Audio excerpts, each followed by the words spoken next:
Anthology called Hide and Seek, hence the printout. So here we go. Papa, can Pavel play hide and seek with me? The king's concentration was elsewhere, outside the walls of the fortress, to wherever Queen Magda was buried, if someone had buried her. Papa? Casimir's dull eyes landed on the 6-year-old who would have been king after him, should have been king.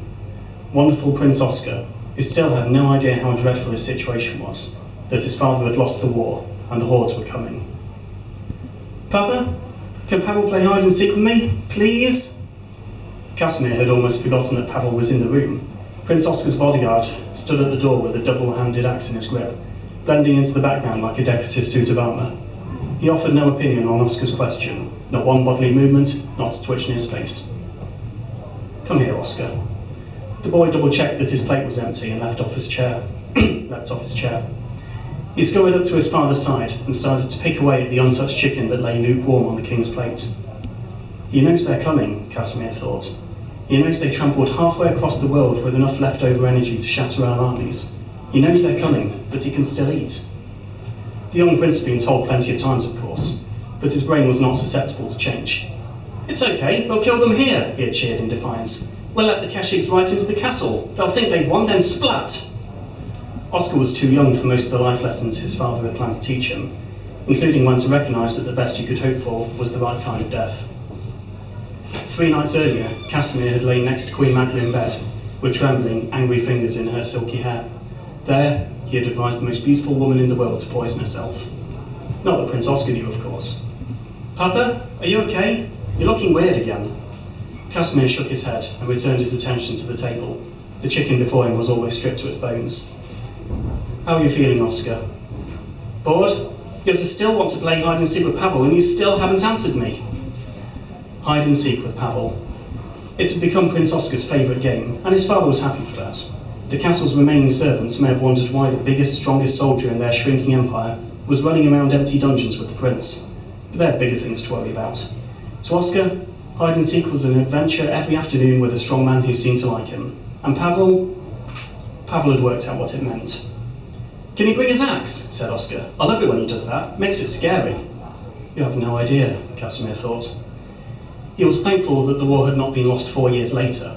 A 10-year-old Prince Oscar would have been sceptical enough to wonder why he spent so many afternoons closing his eyes and counting to 100, whilst Pavel stood behind him with an executioner's axe.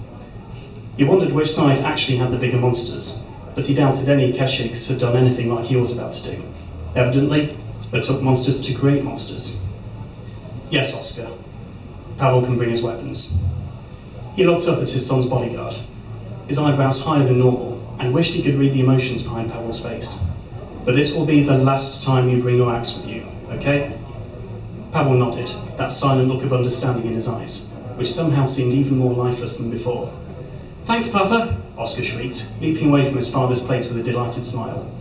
Without another word, Casimir wrapped his child in an outstretched arm and poured in close.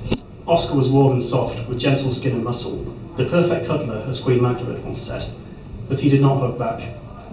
What are you doing? This is the first time I've hugged him, Casimir thought. Literally the first time. It just never seemed kingly to me. Casimir released his grip and allowed Prince Oscar to take a couple of steps back. The look in his son's face was confusion rather than love. Pavel, Casimir whispered, take the prince for a game of hide and seek. Then bring him to his mother. Understand? I understand, replied Pavel. Words from him were rare. Anything he said, he meant. Mama's back, yelled Oscar in joy. She will be later. For now, go with Pavel. There was no grand goodbye from Prince Oscar, no announcement of love or gratitude for the years they had spent as father and son, but it was a price worth paying. The hordes may have turned me into a monster, Casimir thought, but Oscar would suffer far more if I were a coward. If he is better served by a monster than by a father, I will be what he needs me to be. Casimir gave a weak smile. All things considered, Prince Oscar would have a good ending. As Pavel left the room, he turned and gave a nod which perhaps meant sympathy. Then the door closed behind Prince Oscar, and Casimir was alone in the world.